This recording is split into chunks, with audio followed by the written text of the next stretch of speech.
اس کا ملکی معیشت میں ریڑھ کی ہڈی کی حیثیت ہے۔ اگلے مالی سال میں اس شعبے کے لیے مندرجہ ذیل اقدامات کرنے کی تجاویز ہے۔ زرعی قرضوں کی حد کو جو اس سال وزیر اعظم نے اپ سکیل کر کے 1800 ارب لے کے گئے تھے، اس کو بڑھا کر 2250 ارب کیا جا رہا ہے زرعی قرضے۔ جناب اسپیکر، بجلی اور ڈیزل کے بل کسان کے سب سے بڑے اخراجات میں شامل ہیں۔ اگلے مالی سال میں وزیر اعظم نے فیصلہ کیا ہے کہ 50,000 زرعی ٹیوب ویلز کو شمسی توانائی یا سولر پر منتقل کرنے کے لیے اس بجٹ میں 30 ارب روپے مختص کیے گئے۔ نمبر 3، معیاری بیج یعنی ہائیبرڈ سیڈ یا بیٹر یا بیسٹ سیڈ ہی اچھی فصل کی بنیاد ہے۔ ملک میں معیاری بیجوں کے استعمال کو فروغ دینے کے لیے ان کی امپورٹ پر تمام ٹیکسز اور ڈیوٹیز ختم کی جا رہی ہیں۔ اس طرح سیپلنگز کی درآمد یعنی امپورٹ پر بھی کسٹم ڈیوٹی ختم کی جا رہی ہے۔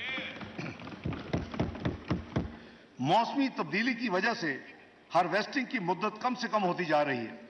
ان کے ساتھ ساتھ اگر کسان نے تیسری فصل بھی اٹھانی ہے، اس کے لیے ضروری ہے کہ پکی ہوئی فصل کو جلد سے جلد اس کو سنبھال لے۔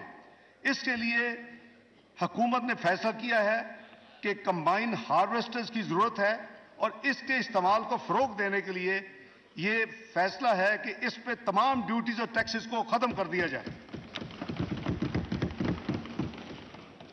چاول کی پیداوار کو بڑھانے کے لیے رائس سیڈر، پلانٹر اور ڈرائرز کو بھی ڈیوٹی اور ٹیکسز سے مستثنی قرار دیا جا رہا ہے۔ جناب اسپیکر، ایگرو انڈسٹری یعنی ایگریکلچر سے جو انڈسٹری ریلیٹ کرتی ہے، یہ دیہی معیشت میں انقلاب لانے کی صلاحیت رکھتی ہے۔ بجٹ میں ایگرو انڈسٹری کو وزیر اعظم کی ڈائریکشن پہ کنسیشنل لونز کے لیے ایک اسکیم متعارف کی جا رہی ہے اور اس کے لیے جو فرق ہوگا انٹرسٹ، اس کے لیے 5 ارب روپے کی ایلوکیشن اس بجٹ میں رکھی گئی ہے۔ جناب اسپیکر، زرعی اجناس کی اصل ویلیو ایڈیشن ان کی پروسیسنگ میں ہے۔ اس میں اجناس بالخصوص پھل اور سبزیوں کے ضائع ہونے کا احتمال بھی کم کیا جا سکتا ہے۔ اس کے علاوہ فوڈ پروسیسنگ یونٹس روزگار کے مواقع بھی فراہم کرتے ہیں۔ اس تناظر میں یہ فیصلہ کیا گیا ہے کہ دیہی علاقوں میں لگائے جانے والے تمام ایگرو بیسڈ یونٹس جو انڈسٹریل یونٹس ہوں گے، جن کا سالانہ ٹرن اوور پہلے بہت تھوڑا تھا، وہ پہلے 25 کروڑ تھا، 80 کروڑ روپے تک ہوگا، ان کے تمام ٹیکسز 5 سال کے لیے ایگزمپٹ ہوں گے۔ جناب اسپیکر، اسی طرح بزنس اور ایگریکلچر لون سکیم متعارف کی جا رہی ہے۔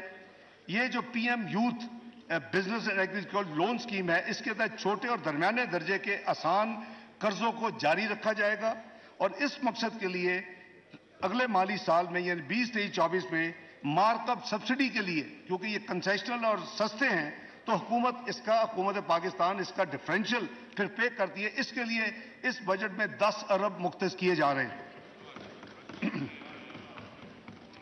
درآمدی یوریا کھاد جو ہے، اس پر سبسڈی کے لیے اگلے سال بھی 6 ارب ڈالر ایلوکیٹ کیے جا رہے ہیں۔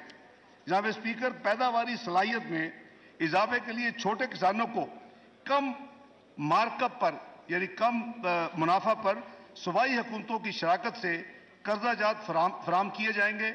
اس بات میں حکومت نے فیصلہ کیا ہے کہ 10 ارب روپے کی خطیر رقم مختص کی جائے، جو کہ اس کے بجٹ میں ایلوکیٹڈ ہے۔ یہ جناب، میں نے یہ جو آپ کو اتنی لمبی لسٹ ایگریکلچر کے بارے میں دی ہے، میں سمجھتا ہوں کہ اللہ کے فضل و کرم سے وزیر اعظم کی جو ویژن ہے اور جو اس حکومت کا ایک پلان ہے، اللہ نے چاہا تو اس کے بڑے جلدی، کیونکہ یہ ایک ایسا سیکٹر ہے آپ کو بہت جلد آپ کو ڈیویڈنڈ ملتے ہیں۔ اس کی جو گیسٹیشن پیریڈ ہے وہ مہینوں میں ہے، وہ سالوں میں نہیں ہے، جیسے کہ انڈسٹری لگانے میں 2-3 سال لگ جاتے ہیں۔ تو انشاءاللہ پاکستان کو ان تمام اقدامات جو کہ کابینہ نے منظور کیے ہیں، وزیر اعظم شہباز شریف کی انیشیٹو تھے، آج کی منظوری کے بعد میں یہ پیش کر رہا ہوں۔